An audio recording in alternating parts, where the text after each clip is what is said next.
एक रॉकेट जमीन से अंतरिक्ष में जाने के लिए उड़ा, लेकिन थोड़ी देर बाद ही उसका मन नहीं किया उड़ने का। उसको उड़ना बोरिंग लगने लगा। उसको उड़ते वक्त नींद आने लगी। सोचो क्या हुआ होगा उस रॉकेट का। उसका नाम रॉकेट से बदल के कचरा हो गया, क्योंकि वो जमीन पे गिर गया।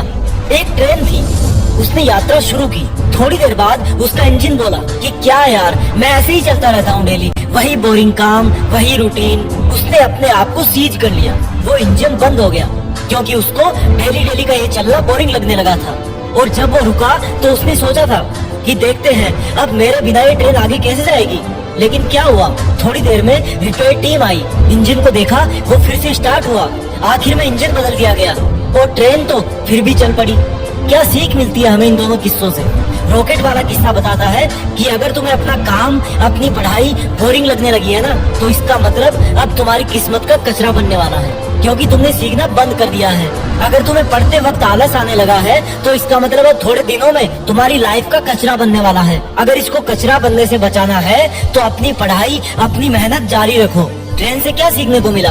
अगर तुम सोच रहे हो कि ये काम सिर्फ मैं ही कर सकता हूँ, तो ये तुम्हारी सबसे बड़ी भूल है। अगर तुम पढ़ रहे हो, इसका मतलब ये नहीं कि इस दुनिया में सिर्फ तुम अकेले पढ़ रहे हो। अगर कोई जॉब जो तुम्हें चाहिए थी और अगर तुम बीच में ही पढ़ाई करने से रुक गए, तो वो जॉब कोई और ले जाएगा।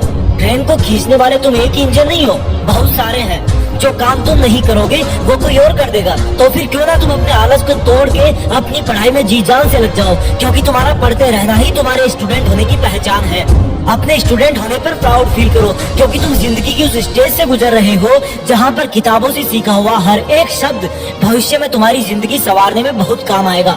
ये पढ़ाई कोई बोझ नहीं है, बल्कि इस ज्ञान की नाव पर जो सवार हो जाएगा, उसको ये नाव कहीं पर भी ले जाएगी, अच्छे से अच्छा जॉब दिलाएगी, इज्जत, दौलत और शोहरत सब होंगे। घड़ी में टाइम देखना बंद करो। उधर तुम देखो या ना देखो, वो चलती रहेगी। अगर करना है तो पढ़ाई करो, अपनी मंजिल के पहाड़ पे चढ़ाई करो। तुम्हारा सिलेबस और किताबें तुम्हारे जैसे IQ लेवल वाले स्टूडेंट्स के लिए ही बनाए गए हैं। इसलिए ये कहना बंद करो कि ये मुझसे नहीं होगा, और हाँ होगा, और वो भी सिर्फ तुझसे ही होगा। फिर भी पढ़ने और आगे बढ़ने का मन ना हो तो देखना अपने देश के झंडे की तरफ, कितने शान से वो लहरा रहा है। तो तू क्या नहीं चाहेगा उस झंडे के गौरव को और बढ़ाने के लिए? तो खूब मेहनत करे, देश में तेरा नहीं बल्कि दुनिया में देश का नाम करे। जय हिंद, वंदे मातरम।